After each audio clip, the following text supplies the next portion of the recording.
TG Geeks, episode 98, October 3rd, 2016. More horrible happenings? Your move.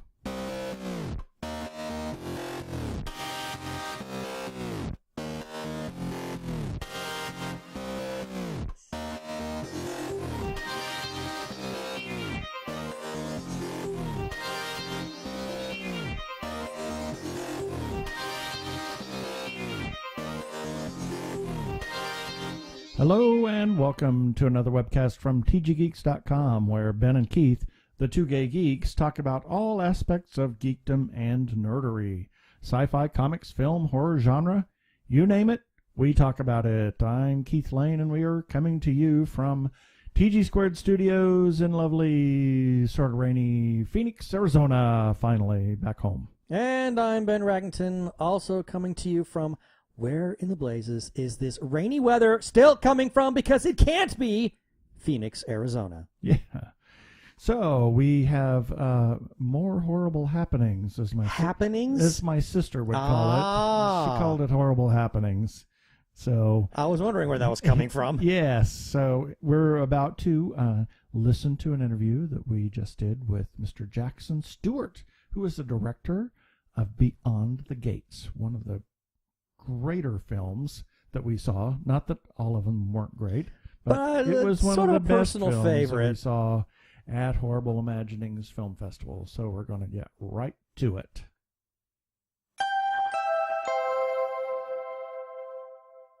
And today we have a treat for you. We have Jackson Stewart, director and co-writer of Beyond the Gates, a horror film that we actually got to see at Horrible Imaginings Film Festival last month. I can say last month now, since it's October now. It's been a month already? Wow. Welcome to our show, Jackson. Thank you for having me on. Yeah, we really, I really enjoyed the film. Loved the movie. In fact, I've gone on record to say that of all the films that we saw during that entire festival, while there were many that I really loved, Beyond the Gates was my absolute favorite. Oh, thank you. That's mighty kind of you. Yeah. So why don't you tell us a little bit about yourself and how you kind of got into filmmaking, how Beyond the Gates came about, and as you're talking, we'll probably interrupt you and ask questions. So okay, sounds good. Yeah, I mean, initially I started writing when I was about 14 in high school, and I was mainly gearing myself more toward novels and short stories and that type of thing. And basically, like, I always loved the movies, but it just seemed so impossible to, make a movie. And, it was just, I think in the early 2000s, the idea that you could go and kind of make your own movie seemed basically impossible. I mean, the only sort of instance of that was Clerks and, a few other notable things, but I just didn't really have any frame of reference for it. So basically I, started writing, I wrote about 6 books by the age of like 19, like full length novels, which was pretty insane, and they're probably not any good. But, basically I moved out to Los Angeles in my early 20s. I started working in post-production. I found myself on a TV show called Supernatural that's still running. Yeah, and I saw that got my first, like, legit writing credit on that. And, basically I left that show, started making a bunch of shorts, and then, gathered the financing for this movie. Went and shot it April 2015, and that's pretty much it, and then, we edited it and have just been getting it out on the festival circuit now. So I've been kind of traveling around with it and promoting it as much as possible and doing that whole thing. Well, it's pretty incredible. I saw on your IMDb page that you had writing credit for Supernatural, and I thought, well, that's pretty cool. Yeah, it came about in a very weird way. I ended up pitching. Well, I don't think they do this anymore, but it used to be the type of thing. If you worked on that show as an assistant, or you could be a grip or whoever, you would pitch your idea at the beginning of the season, and then sometimes the writers would just say, hey, we're gonna we're going to do this one now, and then you get writing credit for it. So I ended up doing a time travel Western episode, which was in season 6. Okay, we're going to look for that one now. Yeah, I have to look for that. Yeah, it's pretty fun. Season 6, honestly, is kind of spotty, but that's what everybody else has said. Yeah, I stand by my episode. There's a lot of stuff I've written that I don't stand by, but I think that episode's pretty good. The French Mistake is another good episode that season. That's the one where they like find out that they're on a TV show called Supernatural and they travel to our world. That one's utterly really fun. Meta. I have to see that one too. Yeah, that's probably I think that's probably the best episode from that season. And then there were a couple other ones, but yeah, it was. I haven't watched the show in several years, but I mean, it's. I know it's still got a really solid following, and people love it, and I still get all these Supernatural followers on Twitter now, which I'm very surprised by, but it's cool. Interesting. Now I can't remember where I saw this, and you know, if you can't say, or you can be nebulous about it, but are you associated with Warner right now, or? No. Well, I was working for them when I was on Supernatural. Oh, okay. So Okay, I'm just like a freelance dude at this point, but Okay. I worked for them for about 2 years and then left that show, and pretty much just been doing freelance stuff since then. Okay, well that's probably where I saw it. It was probably in relation to that you were associated with Warner at that point. So that's interesting. We actually have somebody that has actual real experience here. I know. This is a step up for us. Yeah. Whoa. Yeah. So tell us how did Beyond the Gates come about? And since you said co-writer, obviously, was this your idea, or was it somebody else's idea and you came together, or what? Tell us about that. That's a really good question. So basically, Steve Scarlotta, my co-writer, him and I met on this project that I'm not going to mention. It was like an anthology thing where we were both supposed to direct a segment of them, you know. And so I was going to do one, he was going to do one. We both ended up doing ours, and we weren't really happy with how they came out and kind of pulled out of it. But basically, Steve and I met at a friend's. We met there, and then ended up, running into each other at my editor Josh Ethier's birthday, and we started talking about all these movies that had never been made, like the Darren Aronofsky Batman Year One, and this Doctor Strange movie that Wes Craven was supposed to direct in the early 90s, and all these other things that, like, we were the only two people dorky enough to be into that. And so I was like, well, we should go meet up and talk. And so we started just pitching our ideas that absolutely everyone else hated. And Steve was like, I always wanted to do a movie about a VCR board game that opens to another dimension. And as soon as I heard that, I was like, that's the best idea I've ever heard. And basically from that point on, or from that day, we started outlining it, and, had a script a couple months later. And then I was raising the financing, a couple months after that. And, we kept writing it all the way through production, and then even a little bit after, because we did a couple reshoots toward the end. But, Steve kind of brought a lot of this sort of like VCR board game stuff that I wasn't terribly familiar with. And then I wanted to kind of drill down and focus on these two estranged brothers, and try to tap into some of the, like, the 80s supernatural horror stuff that I'd grown up loving and watching, and that there just hadn't been very much of in recent years. So that was basically the genesis of it. That's fascinating.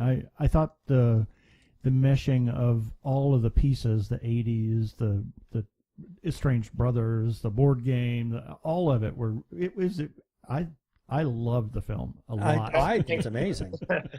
Thank you. I'm really happy to hear that. Some of the cast I'm very intrigued with. The one that really caught my attention was Chase Williamson, because I had seen him in John Dies at the End. And to see go ahead. No, you go ahead. I was going to say that I kept, when I was watching the film, I kept thinking, I know this guy, and then it hit me that it was John Dies at the End. I thought, you got this guy? Mm-hmm. Yeah, I mean, he's to be perfectly honest, he's a friend of mine. But that being said, he turns a lot of stuff down, so I don't think it's the friend thing only goes so far. But basically, Chase, I was totally taken with him, and John Dies at the End. I thought he was an incredible actor, and I put him in a short I did called Sex Boss, which is sort of insane. But I'll send you guys a link to that later if you want to check it out. Yeah. It's really weird, but yeah, Chase and I basically we were just buddies, and we wrote this role for him, and he, it's one of these things where it's like I couldn't imagine anyone other than him playing it. I think for a while, Steve and I would like toss around names of people where we were like, okay, if Chase doesn't want to do it, who should we get? And I honestly could never figure out anyone that could fit that role as well as him. It was one of these things where it's just like, I can't imagine anyone else playing this other than Chase. And he just brings, he really like walks into the subtext and, kind of has a lot of his own ideas. He came up with some great ad libs that we used in the finished product. And he's just one of like the smartest, most natural actors I've seen. And I really feel like he holds the screen very well. Anytime he's, on camera, you just want to keep watching him. He's not the only one. You managed to really put together the nice little cast for this film. The other one's Graham Skipper. Oh yeah, I've seen his resume. I'm very impressed with him. He's amazing. Yeah, I thought it was, and then of course your game hostess. Oh yes, Barbara Crampton. Yeah. It's funny like how much of this stuff came through being Stuart Gordon's intern for a handful of months a couple years ago, because I ended up meeting Barbara through that. I met Graham through that. I met Jesse Merlin, who played the shopkeeper, through that. This other actor, Brian Gillespie, that was in Reanimator the musical. I've used him in a bunch of stuff. But yeah, I mean, there was basically like Graham, that like Chase, his role was written for him, and I wanted to see him in kind of like a more buttoned up sort of Dustin Hoffman and Straw Dogs type of role, because it seemed like he'd been playing a lot of sort of like 80s badasses, like in Almost Human and The Mind's Eye, and then a handful of other movies where he's been pretty quickly killed off. But Graham, I think, just has a lot of I'll say this, he's the only guy who completely nailed his backstory. And when I asked him, I'm like, where do you think this guy came from? What does he do for a living? That type of thing. Graham was like, I think he works here. I think he lives here. This is how long I think he's been dating Margot.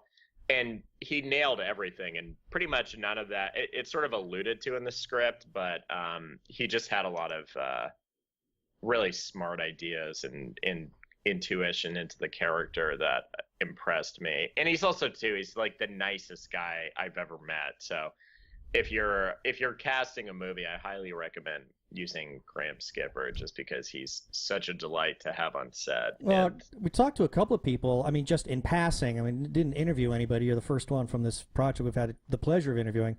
But I chatted with a couple of people as they were walking by, and every single one of them was incredibly nice.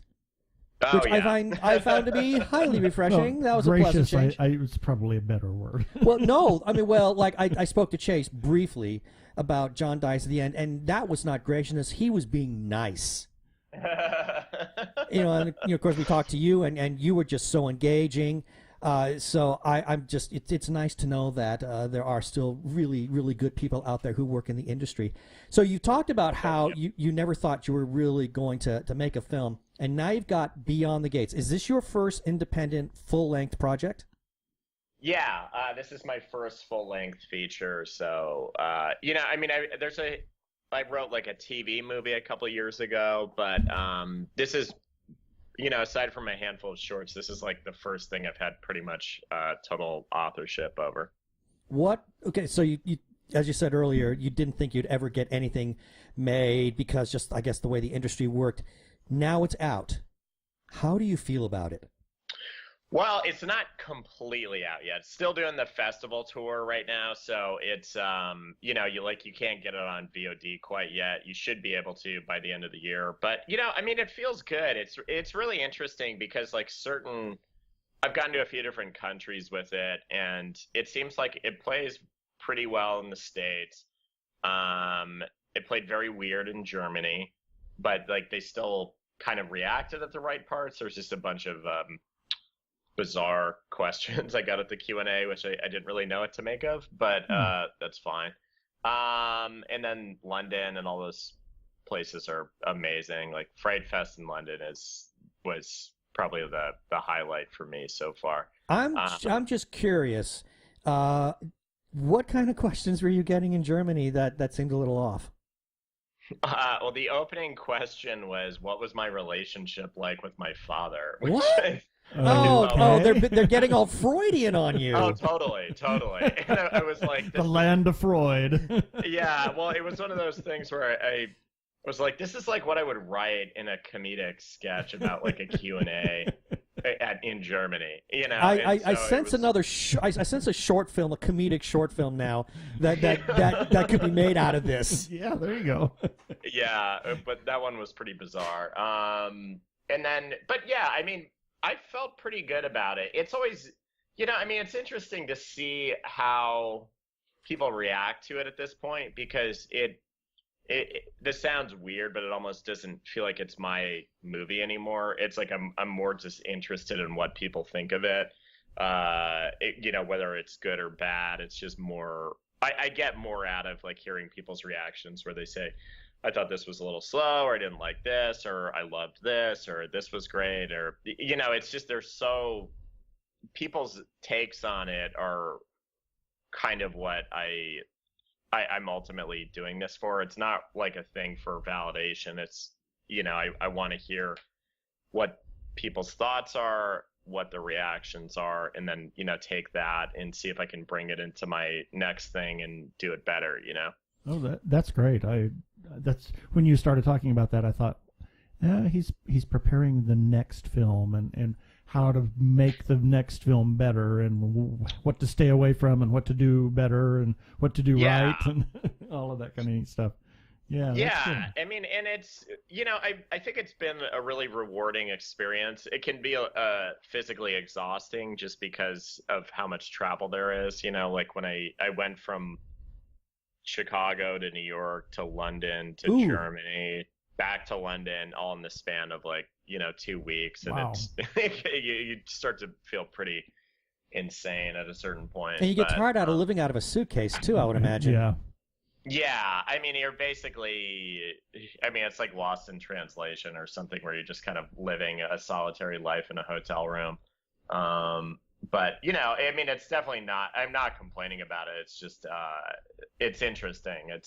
There's a lot of these things like you don't really think about when you go in and make your movie, where you're like, okay, I'm going to travel to this country and, I'm not going to know anyone there, and I'm just going to be like running around trying to figure out something to do in 18 hours right. or like how to best take in the city off of that. And so it can be very surreal, I guess is the right word for it. Mm-hmm. So in terms of the production for Beyond the Gates, well, let's back up a little bit. So you mentioned that you started working with Steven on writing on this. So from the moment the two of you started pitching ideas back and forth up to the time where you finally did your last edit, how much time are we talking in terms of getting this film completed? When it was let's see, we started writing in June of 2014. We were filming... Actually, no, I think it was May 2014. And we were filming in April 2015. So that was a little less than a year when we were on set. And then the edit, we finished that up, fairly, not too long after. I think Josh and I finished that in October last year, and then it's pretty much been done since then. And we were, entered into festivals. We had to get a sales agent, and it's basically like once you get a sales agent, they send it out to places, and they're like, okay, it's going to play here, here, and here.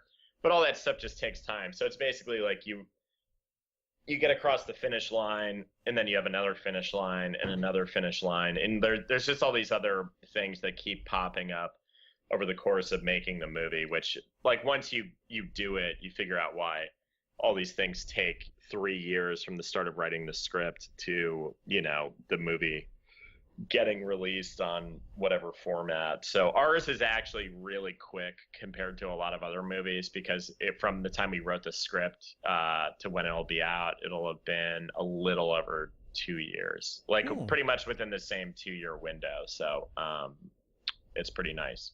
That's pretty incredible.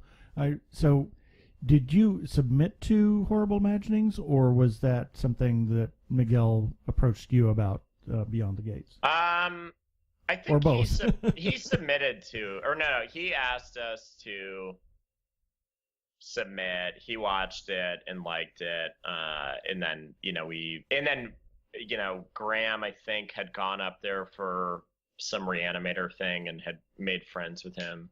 But yeah, Miguel's awesome. He's just a super sweet guy. He and, really is. True genre fan, and I had such a great time there. I'd love to come back for another year, or maybe they'll let me be a judge or something. Yeah. Did you happen to stay Sunday night to see The Greasy Strangler, or have you seen Greasy Strangler? No, I wanted to. Oh my so God! Bad. It's like I'm dying to see that. It keeps playing at all these festivals. That you you have to see it at a festival. Yes. Don't. I mean, it's eventually going to be released. Don't see it that way. It needs to be seen in a theater with a bunch of other crazy people, because this movie is just whacked. I can't wait. It sounds excellent. I feel like I'm gonna get a big kick out of it. Yeah, it's just, somebody said there is no reason that this film should exist, but I love it. But I'm glad that it does. It is the craziest thing. It is truly the very beginning of the film, and then the end of the film. It's this big WTF. It's like, my God! I've heard that from a few people have kind of mentioned that. We had someone at the festival I was at saying, like, the audience reactions for Greasy Strangler were really crazy. Yeah. So, there was a lot of hysterics going on in our audience in San Diego. Yeah. Nice. So I'm into that. About the effects, and your film was very professionally made and well done. Everything about it was yeah. I mean, the production standards on Beyond the Gates is as professional as any major studio film I could ever hope to see. Yeah. In fact, actually, I will go so far as to say this. Because we have press screenings, so we get to go to professional released films, and I have yet to see a horror film that was released by a major studio that can stand up to Beyond the Gates. Wow. Seriously. Wow. Thanks. Well, there were a couple incredibly nice of you. There were a couple of things that were, was a little cheesy, but I think that. But that's part of the game. I thought it was probably intentional, kind of like the. I'm glad you asked that, because I think I might have answered this at the Q&A we were at, but part of the reason I love those 80s movies, like, the Friday the 13th and Fright Night and all these other things, is that they're sort of like, they approached all the material in a very sincere way. And I think there ends up being a little bit of back-end humor value on some of the stuff, where it can come off as a little cheesy or like maybe unintentionally funny. And I always felt like with at least the more modern throwbacks, where they're trying to do the 80s thing and like make it ridiculous, they completely miss the point of that. And basically they're just trying to turn it into the spoof of those movies, and I can't stand that. So, it's definitely intentional, because I do want I want you to basically have the same experience you would watching, an 80s VHS horror movie that you'd grab off the store shelf on a Friday night with your friends, back in the 80s or 90s. So, Yeah. Trust me, I did that enough. Well, that begs for a very interesting question.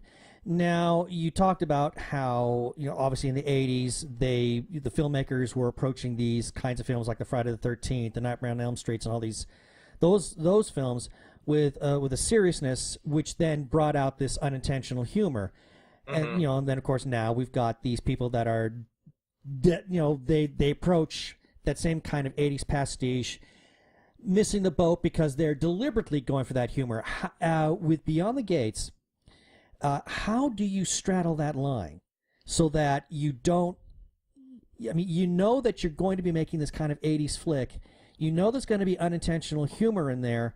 But how do you walk that fine line to the point where it doesn't become intentional humor and then you kind of like veer off the mark?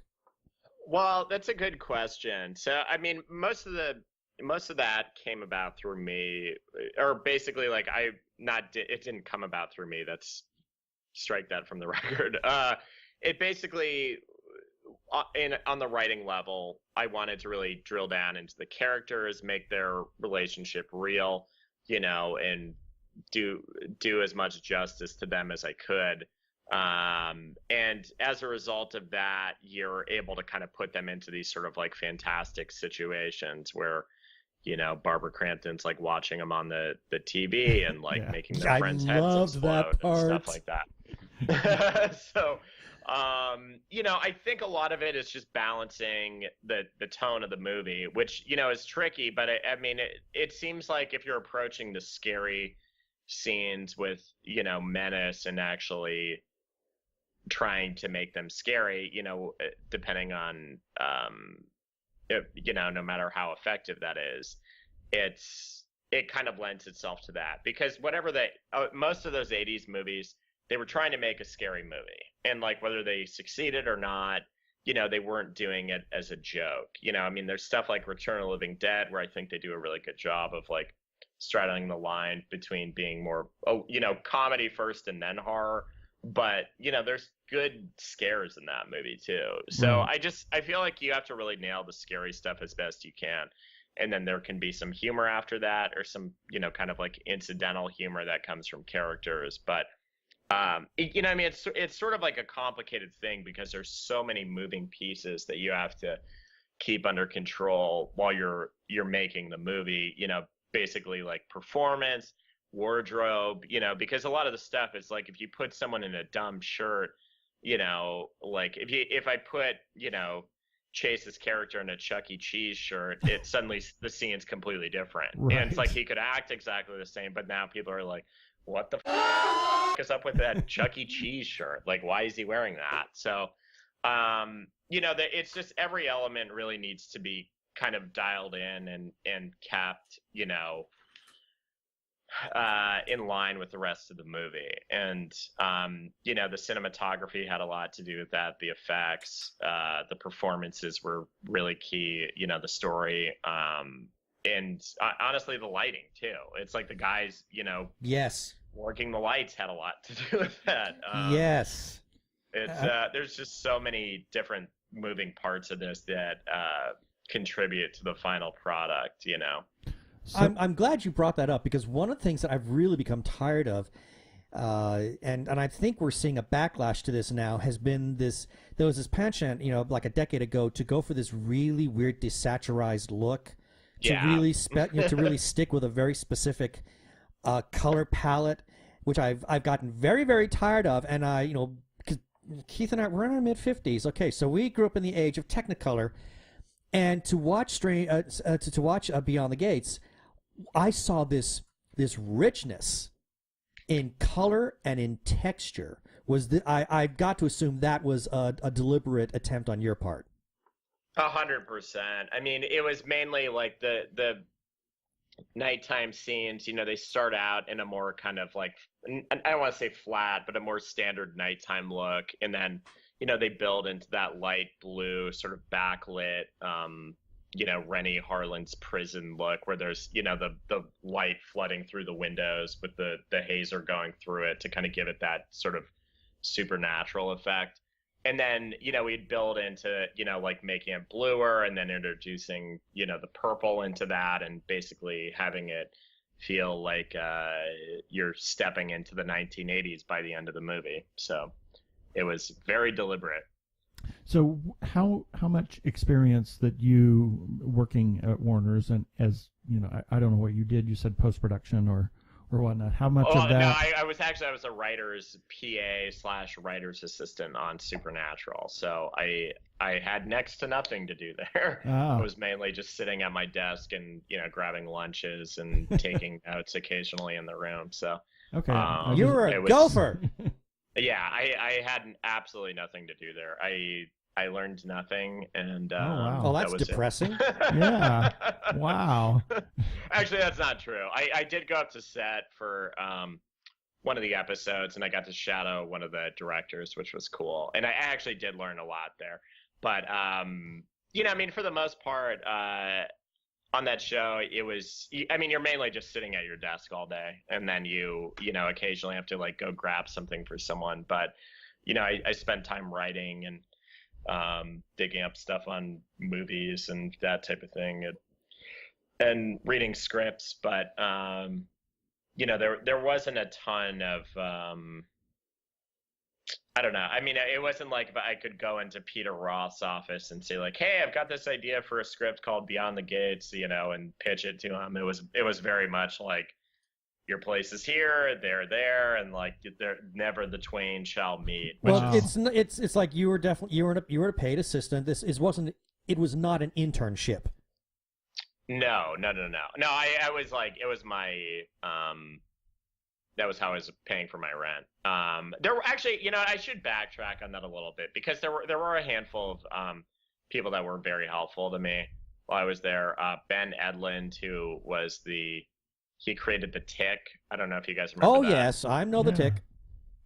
He was unbelievably helpful. He read a bunch of my stuff, gave me notes, and was just a terrific guy, incredibly nice, totally brilliant. He's like a true genius. He was wonderful. I'm trying to think of who else. Sarah Gamble, the other showrunner.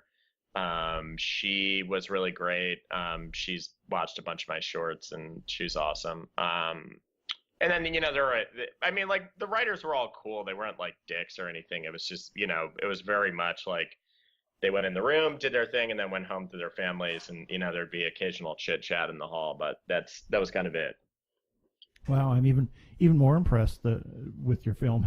Yeah, I'm doubly impressed. I just assumed that having been there, not knowing anything about the inside of the business, shall we say, but I assumed working there you would have gathered some knowledge. Well, and maybe whatnot. by osmosis. Yeah, there you go. Well, it was quite honestly, the big trick I had with that was I hired people that were, my approach was I wanted to be the worst at my job on set. I was like, everyone around needs to be better at their jobs than I am at mine. Delegate. So like my DP Brian, he's fantastically talented and just smart, and we'd butt heads, and occasionally like I would win arguments or he would win arguments, but he really helped elevate the film in a lot of ways, because he's very experienced. He's worked as a camera operator on a lot of really big movies. Like he worked on This Is the End. He did 31, that new Rob Zombie movie, and he's worked on a zillion things, but he was a big part of it. Josh and Sarah Russell, the effects team, we dialed into each other pretty quick, but they really know what they're doing, and I suspect they're going to have gigantic careers in a few years. Every like department head was really good at their job, and I hired them for that purpose. Well, that's great. That makes your job easier. Then. Yeah. Very. Well, it's like then I'm allowed to kind of like focus on staging the scenes and working with the actors and figuring out what's not working while I'm there, rather than yelling at people to uh, you know, do God knows what on set. So Yeah, well, it was a very well crafted film. Oh, and just beautifully. so you brought some great people together and produced a very good quality product. Yeah, did the finished product match your vision? Pretty close. I mean, there's a handful of things I never got, which I wanted, but I mean, it's not too far off from the movie I had in my head. You know, there's like a couple of the daytime scenes I would have liked to, you know, have them be a little more overcast and rainy, but you know, I certainly don't mind it. I kind of like the sort of broad daylight horror like that you see in movies, you know, like Curtains and a bunch of these other things I'm spacing right now. Curtains is this Canadian slasher movie where they have this great sequence where they get this girl gets chased on an while she's ice skating by this woman in like a hag mask and then gets killed. It's really scary, but you know, that stuff. You know, it comes out pretty much it came out pretty close to how I wanted it to. There was a few sort of like overhead board game motif things I wanted to use that we didn't get to because, you know, since they're playing this board game, I thought there should be a few more shots where we're overhead and basically looking down on them like it's a god's eye view. Right. And there's pieces in this board game, you know, and kind of like replicating that or giving like more of a sense of it by shooting it from that perspective. But we just honestly, we just had so little time to shoot a lot of that stuff that we didn't really get a chance to dial in on it. And yeah, I hope that answers that. Yeah. Well, so how many shooting days did you?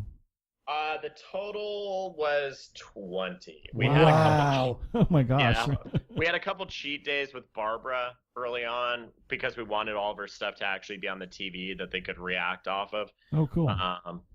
So, and then we kind of degraded that to give it this VHS effect, and then we had like 2 pickup / reshoot days after we'd done our rough cut to, you know, make a few things a little bit more clear, and you know, not too clear, but clear to the point where it wasn't confusing, clear to the point where there was like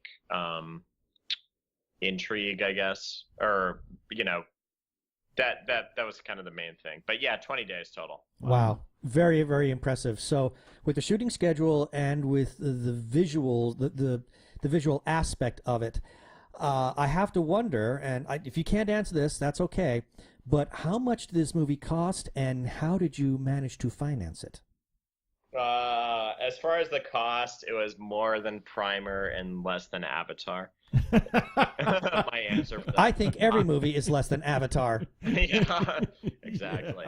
As far as financing, though, it basically was I approached a lot of different private investors to sort of gain the money for it. And so each of them I kind of went after for a small chunk of the financing. Oh, that's cool. And so there were, all told, there were about 13 investors on it. But, you know, if they're giving you tens of thousands of dollars or, you know, however much, you can put together a pretty okay budget for that, you know.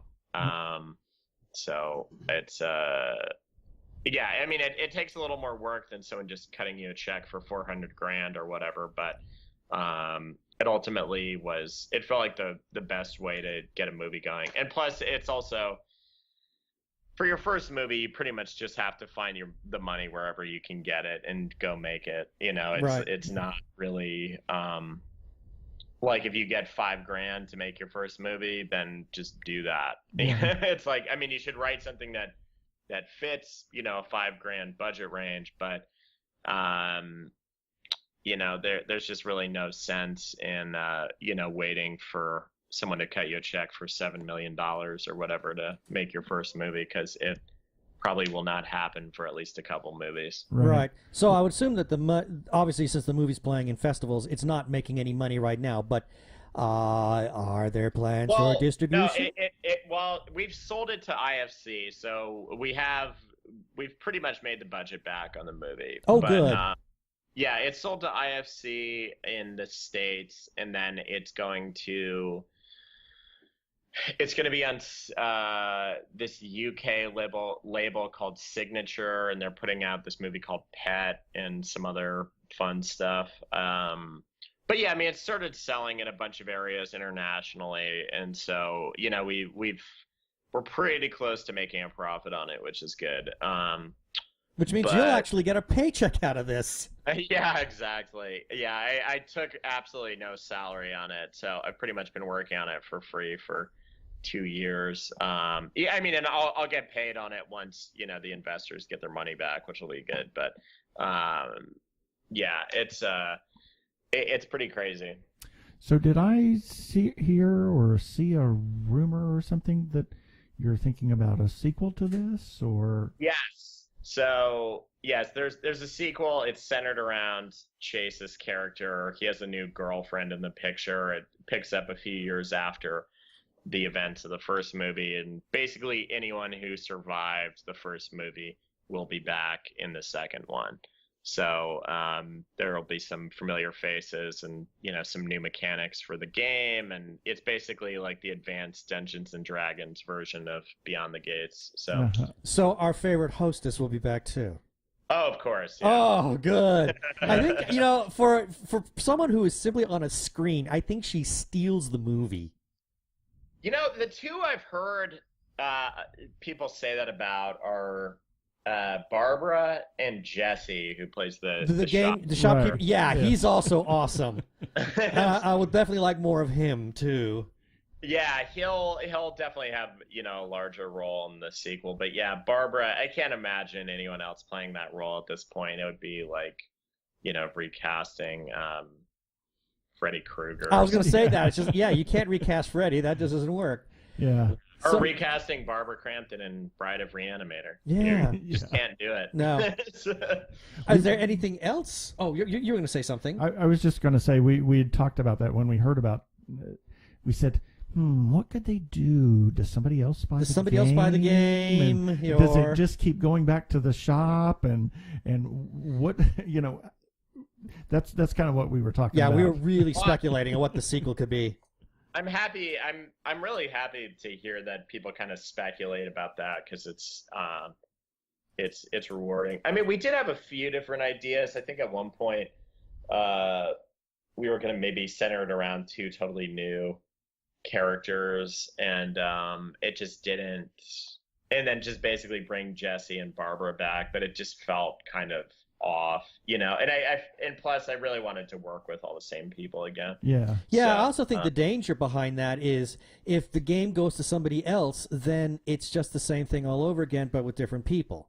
Yeah, exactly. And it's also too, I started thinking about the franchises that I've really liked, or not the franchises, but sequels I've really liked, and I think Fright Night 2 is really good. The original, not the new one. I want nothing to do with that, but where they bring back Charlie Brewster and Roddy McDowell, and then stuff like Evil Dead 2, where they bring back Ash, and the thing where they swap out all the characters again. It sometimes I think that can work, but I feel like you're already on their side, and you get a lot more out of it by having these people you're familiar with guiding the story for you. Otherwise, you're just essentially doing a reboot.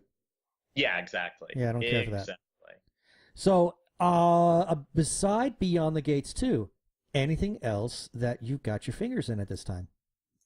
Yes. So I wrote an episode of a Christmas horror anthology show that's coming out through Blumhouse at the end of the year. Nice. Cool. Nice.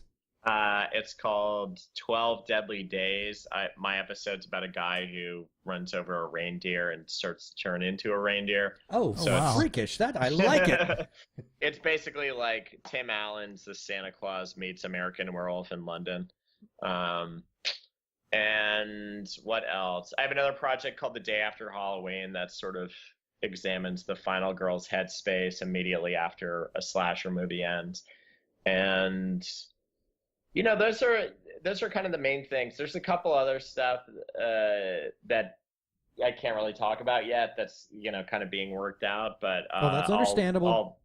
I should have more stuff to hopefully show you guys soon. Cool. Good. Well, I have just one last question before we start to close up, but that is, and I believe this was asked during the festival, but any chance of that VCR board game actually being marketed? Yeah, actually, I just talked to someone about it. He's supposed to get me a quote back this week, but I think what we're gonna do is we're gonna release the board game in a limited fashion, where it'll be, because we've had so many people ask about it at this point that it seems idiotic not to. I think everybody wants it for the hostess. Really. Yeah. Well, I think what we're gonna do is we're gonna put all the pieces together, have a couple new pieces or what have you, and then have the movie as the VCR or as the VHS game, like on a copy of that. So yes, basically we'll have a copy of the board game out, and then you'll be able to get it in like a limited set. There'll probably be like 200 or something of them. Cool. Keep us informed. Once that starts to happen, we will give that push. Oh, sweet. That'd be great. Yeah, I'll definitely let you know. I hopefully will have, the guy estimated they could probably make it by October, or by the end of October. So I'm hoping that'll work out, but wow. it's definitely on the docket, and we're going to make it happen. So it's Cool. end of October this year? Yes, but I don't think it's going to be, we're not going to be manufacturing. I mean, it'll be like, we'll have the, however many 100 copies then, and then probably available to the public a couple months after that. Oh, cool. So pretty soon. I'm just curious, how are you going to market that? I mean, I think I'm going to let IFC handle that and just say there's, buy this with, the super edition of the Blu-ray or whatever. And I have no idea, really. I need to talk to our marketing girl about that. Yeah. Oh, wait, actually, you know what? I totally lied. I forgot. We're supposed to shoot a board game commercial for Beyond the Gates that's like set in the 80s. Oh, nice. With Barbara and some other fun people that I can't really reveal yet. Oh, but, I can't wait to see that. Let us know. We'll put that on our website. Yeah, we'll share that. Oh, thank you. I can't wait to see that. Thanks. So, wow, Jackson, this has been awesome. Really, it's been a joy talking to you. So thank you. So for anybody who wants to know more about Beyond the Gates, the film, or know about you, is there any presence on social media, the intertubes, the Twitters, any of those things? The one I always suggest people follow, which is the most fun, is at Beyond the Gates _. Beyond the Gates is one word. Steve Scarlatta runs that, and he finds a bunch of old cool VHS ads, and then promotes the movie there. And there's a lot of stuff you can find there. I'm on Twitter at Boss Jacko, and those are pretty much the two main spots to check it out. And I think there should be like a wide press release announcement pretty soon on our release date, and a few other things. So yeah, at Boss Jacko on Twitter and at Beyond the Gates _ on Twitter. Does the film have a website? I think it's beyondthegatesmovie.com, and you can just find it. You can find links to all that stuff there. We have like an Instagram and a bunch of other stuff. We have a Facebook page. Excellent. Absolutely excellent. Wow. Well, Jackson, thank you. This was really enjoyable. I don't know what else to say except I really enjoyed this conversation. Yeah. Oh, thank you. I had a lot of fun too. I'm glad you guys had me on. Yeah. Thank you, Jackson Stewart, for being with us this week. You're quite welcome. Well, we'll talk again soon, I'm sure. Yeah, baby. They're like two gay geeks. They're together, They're two gay guys and they're geeks. Is that okay? And here are... Well, it'd be nice if I turned the music down so I could talk over it. Oops. I could talk over it. Well, if you yelled really loudly. Yeah. It's a 10-day trip away from home. We'll forgive it. Got home last night. Here are a few selected birthdays for October 3rd through October 9th, 2016. October 3rd, Lindsey Buckingham of Fleetwood Mac. And also Emily Post. The inventor of the Post-it notes. Yeah, there we go. That's no. it, yes. Silly. That was actually... was it Mickey Dolenz' mother? No, actually, Mike Nesmith's mother. Yeah. She invented liquid paper. Oh, I thought there was Post-it notes. I No, I don't think it was Post-it. Someone else did that. Okay, anyway. October 4th, Melissa Benoist. You had to look that name up. Yeah, to make sure we said it right. And everybody's favorite vampire interviewer, Anne Rice. Oh, vampire interviewer. That's clever. Yeah. And Armand Assante? Armand Assante? That's a throwback to the yes, Santa Claus. Of course it is. October 5th, Jesse Eisenberg, Karen Allen, Jeff Conaway, Guy Pearce, Donald Pleasance. Wonderful. I was going to come up with something. Creepy actor. Yeah, I was going to come up with something really cool for him, but I forgot. He's a creepy actor. Yeah. He's really kind of creepy. Yeah. Also on October 5th, Neil deGrasse Tyson. October 6th, Johan Gruffed and Jenny Lind of Jenny Lind polka fame. Ah. Okay, I'll take your word for it. She was a singer, but they wrote a polka for her. October 7th, Yo-Yo Ma, the cellist, Sean Ashmore, Nils Bohr, and here's also Aaron Another Ashmore. How about that? The same day. The same last day? name, same day. Wow, they must be related. Imagine that. October 8th, Chevy Chase, Sigourney Weaver, and David Carradine. October 9th, John Lennon. And I was looking, he was killed in 1980. So we're I remember almost that. 40 years on. I know. He died at 40. I know. And we're almost 40 to years. the 40 on years. it. I know. It's scary. Very scary. Also on October 9th, Scott Bakula, Brandon Routh, Brian Blessed, Flash Gordon's alive? and What? Guillermo del Toro. Okay, as I've You and Craig Stepp. butchered all the names this week.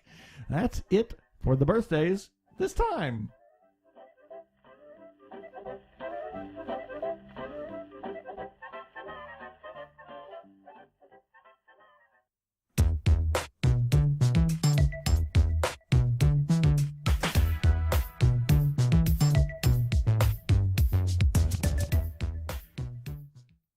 It's a party and you're invited.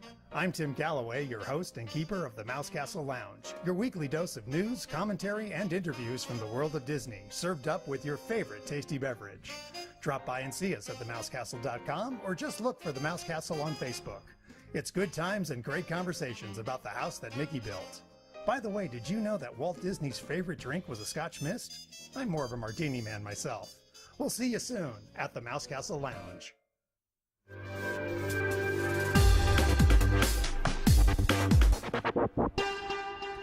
Go give a listen to our friend Tim over at the Mouse Castle Lounge. He's got a new studio that he built.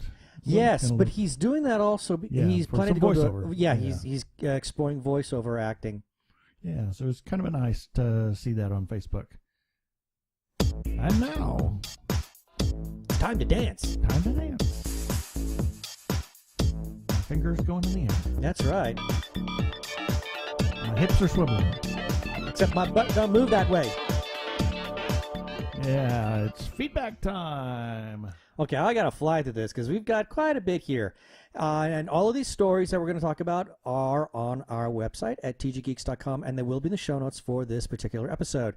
And there was recently released a new Supergirl Season 2 trailer that had lots and lots of Superman in it.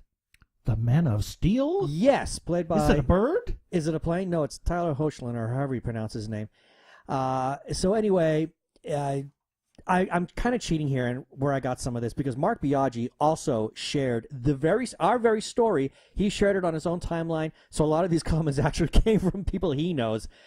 Starting off with Jen Larson, she wrote, "I'm already not a fan of this incarnation from this preview, but for a variety of reasons, I will still watch." And then Mark Biaggi, of course, he wrote, "We'll see. I just hope they don't dilute Supergirl's arc too much. That's one of my biggest worries. I was hoping they'd keep the character at a distance." Kind of the same feeling on that, too. I really don't want them to just pull too much Superman in there. No, it's called Supergirl. It's called Supergirl for a reason. I don't mind him showing up every now and then, and it was kind of nice to have him be an unseen character in the first season, but we'll have to wait and see. Also, Robin Donlin wrote, "He doesn't seem Superman-ish to me. I also hope he doesn't become a crutch for the writers. This is her show, not his." Did I just say that? Yeah, and I have to agree. He doesn't, we've had Henry Cavill play the Man of Steel for several years now, and I've really become accustomed to his really chiseled looks. I mean, Tyler Hoechling's a really good TV actor. I'll wait and see, but so far I'm not that impressed. Yeah. And now, moving on to episode 96, yes, because we haven't done much feedback in the last couple of episodes, so we're catching up. Good friend Brian Weber had a comment to make about the poor box office performance that Star Trek Beyond had, that we talked about some episodes back. And he writes, "Star Trek Beyond's poor performance at the box office is sat on two levels. The fanboys who refuse to see it because of Paramount's admittedly over-the-top reaction to Axanar probably have the idea in their head that the studio will take the lesson, 'Don't anger the Trekkies.' Said fanboys obviously don't read much. This is Hollywood we're talking about here. These are the people who think Inception, a smarter-than-your-average blockbuster, didn't succeed because it was smart. They think it was a fluke. These are the people who respond to complaints about whitewashing by casting Scarlett Johansson as a Japanese colonel. These are the people who thought the greenlighting The Danish Girl, a movie that can't tell the difference between a cross-dressing fetish and being transgender, was a good idea. Paramount isn't going to look at the best Trek movie since First Contact, failing and thinking that it's because fans were upset about overly restrictive fan film guidelines. No, they'll think it failed because it wasn't enough like the previous movie, that toilet grenade Into Darkness. Wow. Brian, tell us what you really think. Which did make a ton of money. So if we do get a fourth movie with this cast, it's going to be more like the toilet grenade. Heck of a job, Trekkies. Well, this is Hollywood of the present, not Hollywood of the past, where the fans did have a voice. That is true. On the happy side of things, glad to hear you've finally seen The Man from Earth. That movie's fantastic. Amazing how a movie that is more than 95% people talking in a cabin can be easily one of the best sci-fi films of the past 20 years. Oh my God, it was incredible. That is one of the best films I've ever seen. We talked about it halfway to New Mexico last week. I know. It's just that powerful a film. And then we got feedback from Tatiana Patton, the wife of Jeff Patton, the creative genius behind Origin Beyond the Impact. And she wrote, "Aw, Jeff and I love you guys as well and value your friendship and support." I think this is because we wished her happy birthday. No, this was about... oh, that's right. We had her... announcement. The Russian names. Well, but also the announcement about the feature film. Oh, that's right. Origin Beyond the Impact's going feature. Yeah. That's right. And then we got a message. Hey, Claire O'Leary, good to hear from you. It's been a while.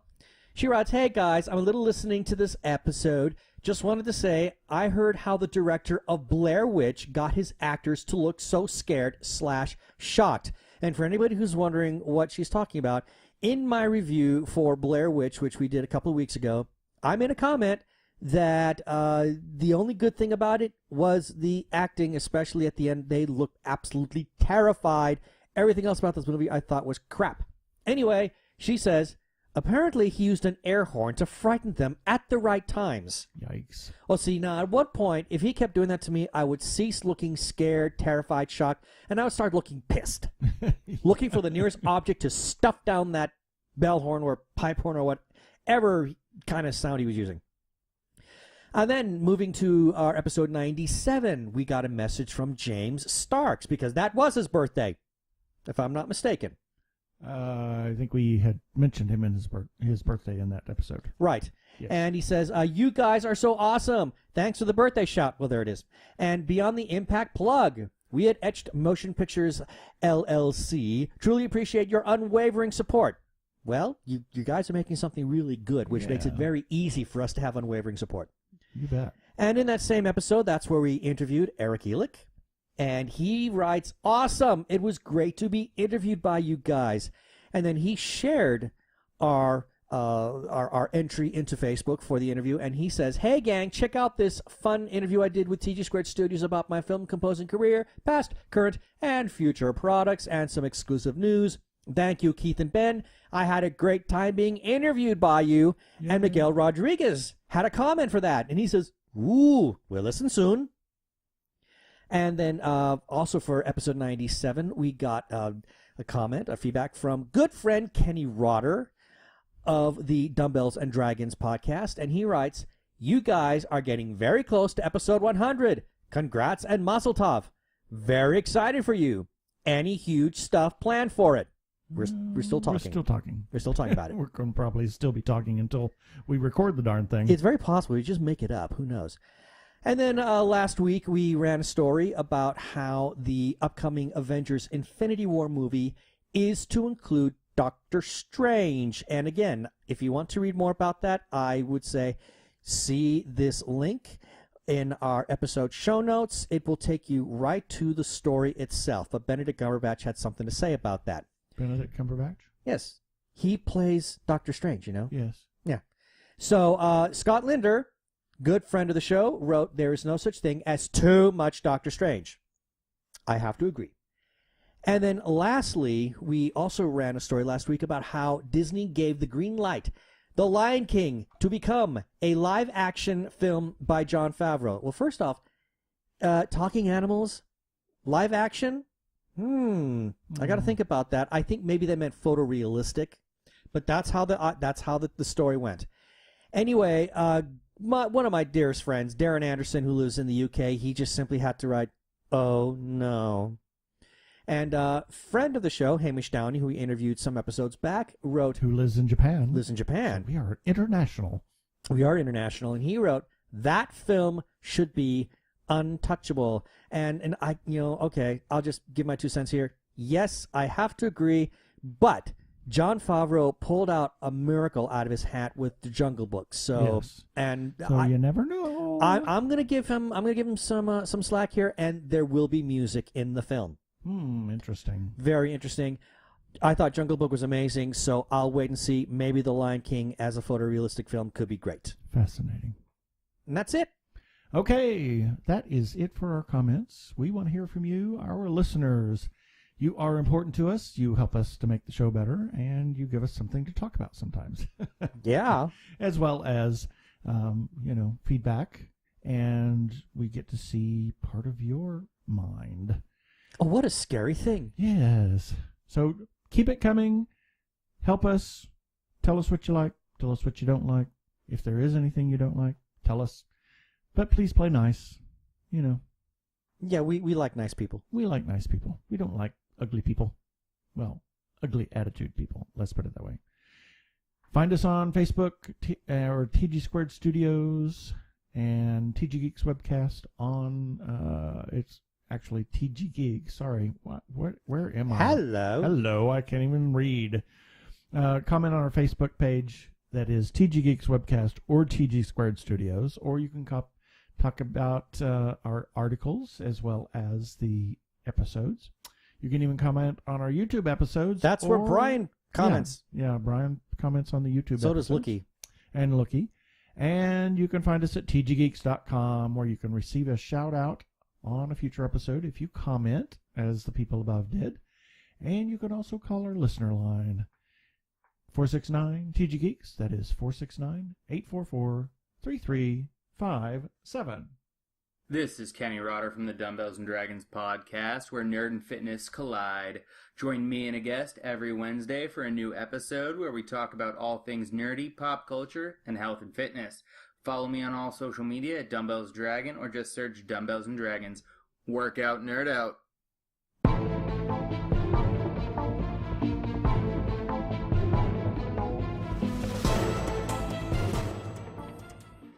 Okay, we got one thing to talk about. Something really big came down the pike just about a week or so ago. People might remember some number of episodes back, we interviewed Zach Noe Towers. Thank you. I always want to say Taylor. I don't know why. Zach Noe Towers. He's the writer of the phenomenal Killer Friends, a horror comedy short that we were turned on to by good friend Patricia Chica. And, of course, he's been playing that at film festivals, just the right kind of festivals that allow him to get it nominated at a really prestigious award ceremony. And we just found out he submitted it to the Academy Awards. Qualifies.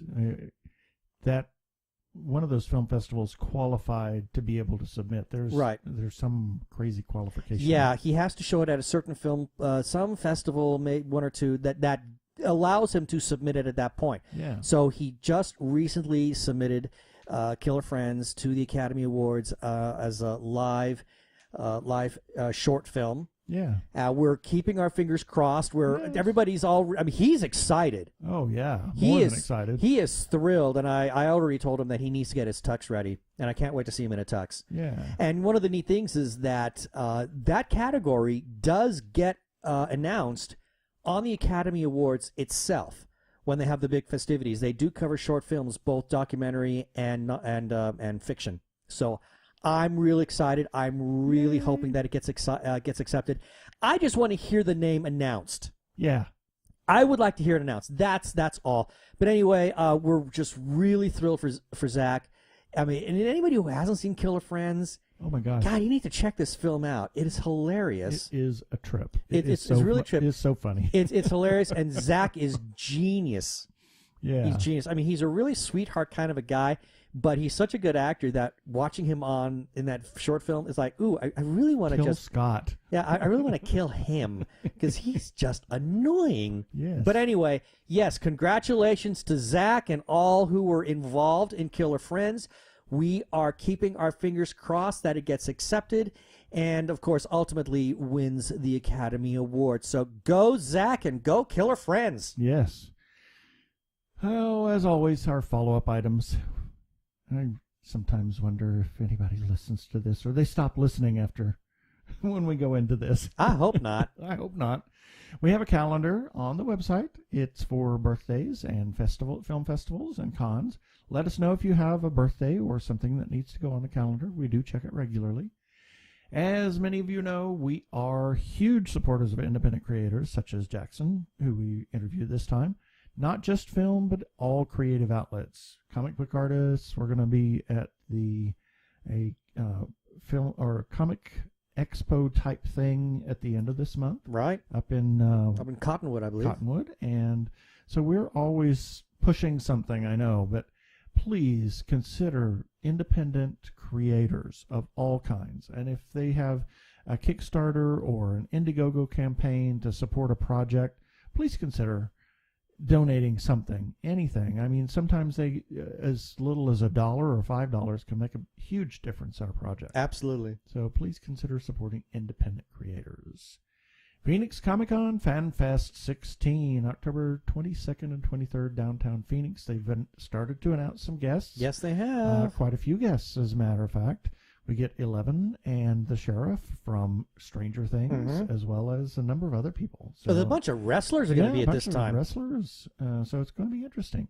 Check PhoenixComicCon.com for more information. And we have to give a shout out to the Doctor Who Fancast Guide, Doctor Who Talking Who. You can find them on Twitter. They're at Talking Who, and I mention them because they continue to republish our stories in their Fancast Guide. But also the Arkle Times Post Dispatch News. That gets a lot of our stories republishes there as well. And you can find that by going to Social Justice Scald on Twitter. He is at Arkle. And he also has, Brian has the Incorrect Star Trek Voyager quotes on Tumblr. Now, I have to add something. There's somebody else now who is republishing our stories left and right. Sci-Fi Obsession on Facebook. Oh, yeah. So we want to give a special shout out to Sci-Fi Obsession. Thank you for republishing our stories. We greatly appreciate it. Yay. And we want to give a shout out to the Lookie Show. The twins, they are wonderful. And they give us lots of love on Twitter. And they comment on our episodes. They give us feedback. They're always referring us to people and referring people to us. So thank you, Lookie. Check them out on Twitter at Lookie Show, and check out their YouTube channel, Lookie Show, if you like old movies and campy but really good reviews. Check them out. And a special shout out to the Facebook group, The Gay Geek, because, well, for starters, it's a great group with great people, the nicest people you could ever want to meet, the nicest geeks you could ever want to meet, that boast the nicest and most interesting comic you could ever want to read. It's nice. It's really nice. And they have a really nice moderator. His name is Jeremiah Reeves, and he gave us his blessings to allow us to share our episodes there. And the URL is facebook.com/groups/thegaygeek. Thank you, Jeremiah. We want to remind you that obviously you see the Amazon ads at the end of every article and over on the widgets on the side of the website, assuming you go to the website. Why aren't you going to the website? Yeah, if you're not, please go. Shame. If occasionally you click on one of those or on one of the Amazon ads that we have, it would be appreciated because it tells Amazon that we're getting traffic and you don't have to buy anything. But if you do choose to buy something, use one of our search ads and we get a little bit of a kickback. And thank you for your consideration. And lastly, but not leastly, please. Leastly. Lastly, but leastly. But not leastly. Anyway, please. What were we saying? I don't know. What were you saying? What were we talking about? Please rate us on iTunes. Oh, that's what we're talking about. Yes, because when you rate us on iTunes, anytime anybody does a little search for podcasts or geeky stuff, it helps to bring ours to the surface. Yay!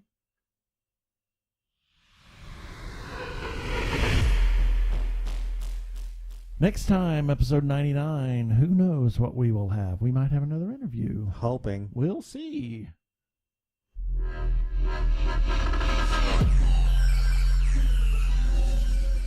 Okay, that should do it for this episode of TG Geeks Webcast. Be sure to check out the article for the webcast. We will have several links on the page to the articles that we talked about, as well as other things, Jackson's information. And remember, you can comment on our Facebook page or our website, tggeeks.com, or you can leave a voicemail at 469-TG-GEEKS. That is 469-844-3357 from TG Squared Studios. I am Keith Lane. Thanks for listening. I bid you peace. Cheers.